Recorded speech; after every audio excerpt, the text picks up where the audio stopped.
it's a skateboarding one, and Yeah. obviously you're skating at your heart. Yeah, yeah, yeah. But I loved it because you're watching this guy who's kind of in nature, and he's swimming, and Yeah. he's going downhill on a highway on a skateboard, and he's kind of going off track and on track, but you don't really know what the hell it's about until at the end you see the logo. Yeah. I thought that's gorgeous because it is ultimately about this emotional experience that this guy is having on his skateboard, and whatever freedom he's experiencing, or whatever's associated with that, jumping in the water and then jumping on the skateboard and kind of being limitless, and it can lead to everywhere, and then you just have the headline or the voiceover that leads you to where you want, or where I want to, right? But thing there, obviously the skateboarding, actually that guy is a friend of mine. It's not an actor, right? Okay, so yeah. it's which is, for me, it's in some productions I rather work a bit like this, with the background of skateboarding, the background of dance, the video dance that I've been to. I rather like go on exactly because of that. Because if you want to achieve emotion, if you want to outcome like a feeling, it's good that you are really comfortable on what you're doing, because otherwise you cannot achieve that, right? Because there are a million ways of expressing a guy skating, a guy jumping into the water, making yoga, and that it's pretty much that, because like in terms of briefing, it can lead to a lot of brands, I would say. Sure. But the approach there, it's pretty much that. It's like handheld. It's my background on skateboarding. Right.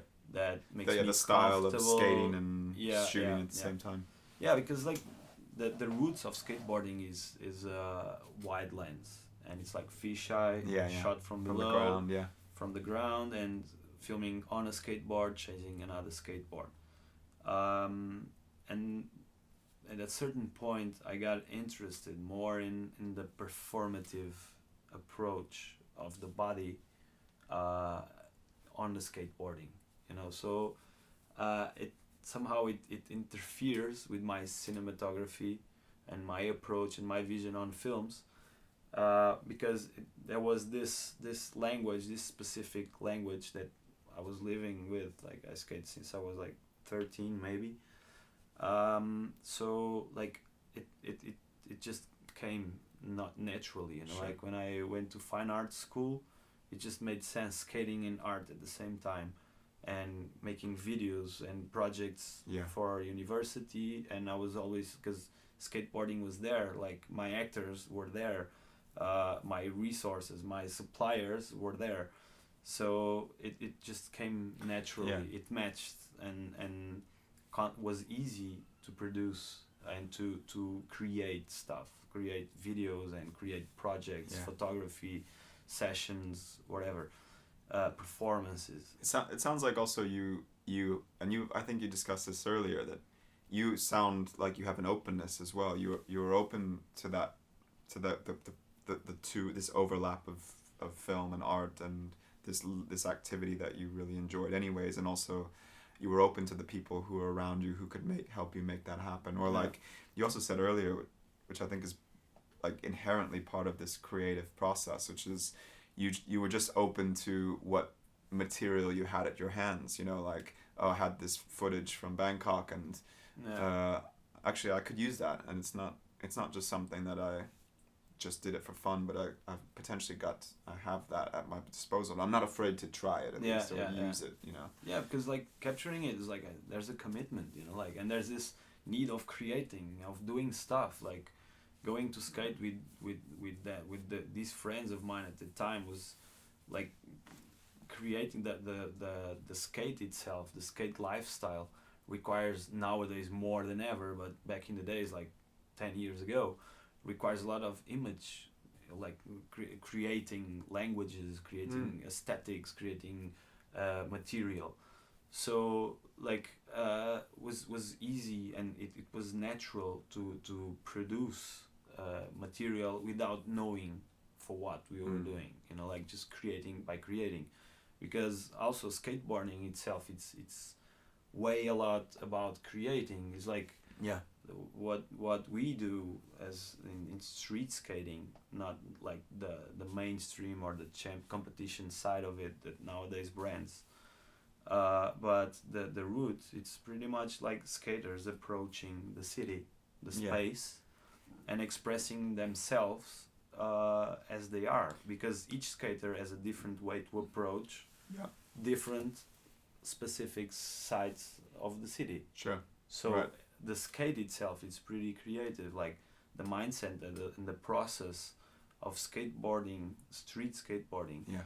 in the route without the trend and the mainstream. It's pretty creative, because you just, each one of you have your way of sitting, of looking to the city. I remember to be kid and going on the car and imagining, like on the side of the window, like doing like as if I was skating, you know, like I was jumping and doing this trick, and I was, that wall is nice, that was nice. Yeah. You know, like You were the same way- visualizing yourself in the, yeah, in just the like city. And looking, and your mind is always, my mind was always that, with that context. I was looking to the stairs and that handrail is skatable. And I'm like, oh, You that still gap do is that, nice. by the way. We were walking around London, you and your brother, It and you're was like, worse. you could totally skate here. You know, like, it was like, for me, it was just like, it was like A like wall. a diagonal wall, and Yeah. they're like, oh man, like there's fucking skating places everywhere over here, you know. So which is funny because sometimes you forget that you used to do that. You know, like Yeah. there are thought processes that you used to have as a kid or as a young person Yeah, that you yeah. when you kind of sideline some of those things. Yeah. Yeah. So, but I believe that all my skateboarding life pretty much teach me a way to make films, not just because of the image creating Yeah. or the creative process of it, but also like in my personal growth. Sounds and like personal experiments, yeah. development, because like all the mindset that you have to And have. you have to be courageous as well to do it. Like you have to Yeah, have I was courage. about to say that, because like even we can see skateboarding as a sport, as a lifestyle, as something cool, as a way to sell a brand. Yeah. But I argue that and I defend that skateboarding is there are processes in skateboarding that some people should try it, like in a way that you are like by your own, no Yeah. coaches, no teachers, you just learn from who's there and from your friends. Yeah. If you travel for the other side of the world, if you see somebody with a skateboarding, you have a friend there for sure. It happened to me in Bay 66 like 2 days ago. Like I just arrived to the skate park by myself with Yeah. a skateboard, and the guys, I arrived, and two guys, hey, how are you doing? Good. Nice. And we just start Yeah. skating. So There's a real discipline with skating too, and you've got the discipline. it takes Yeah. resilience. You've got to do things over and over and over again, like you Yeah. said, by yourself. Even just to do Yeah. something simple like an ollie. And it's requires- and it's the And you thing can of hurt yourself not as well. not afraid of being like of committing mistakes, because or trying. It's all Yeah. about trying, because you try and you try and you try, and you are always failing, and you are always falling, and you are getting hurt. Yeah. So it's this mindset of overlapping yourself. Did you ever get to that point with film where you, in a similar way, you were making? I mean, you mentioned earlier making mistakes and falling, getting up. Did you feel like you went through a similar process in I think filmmaking? that process in skateboarding made me to allow myself of not being afraid of experiment, Yeah. basically. So it's not about trying and failing, but it's this thing of like trying, like experimenting, you know, Yeah. like I just allow myself to commit the mistakes, like to shoot this and see it on editing, and it's like, this is a crap, you know, and it's, why is it a crap? Yeah. You know, so now I want to understand why, because when I grab this approach, when I do it in a different way or in another process, I want to make it better. Yeah. I want to know. I how don't want can to fall improve. again. Yeah. You know, so it doesn't hurt, but it's painful the same way. Yeah. You know, so and I can say that skateboard, like always, obviously the aesthetics and all the approaches and the image creation involved in skateboarding, the trends and Sure. the looks, the Style, lifestyles, the environments, like influences, but like the same way the mindset, and above all, I think the mindset. I was like 15 years skating. I Yeah. grew up a lot with that. I love that because I grew up in the States, and things like baseball, sports like baseball and American football and basketball are so inherently part of young boys' experience in the States. Not all boys, but definitely I played baseball from the time I was 5 and I till I was 18, and at one point I wanted to play American football, and I'd played on the streets and I'd played at school, and but at some point you put the pads on and you put the helmet on, and I said when I was 11, Mom, I want to play. I'm really ready to play. And my mom was great. She said, okay, sure, you can do what you want. So she signed me up, and the first day of practice, I was 11 years old. I was slightly overweight. It was the hardest thing I'd ever done in my life. It was a California August or July day. It was hot.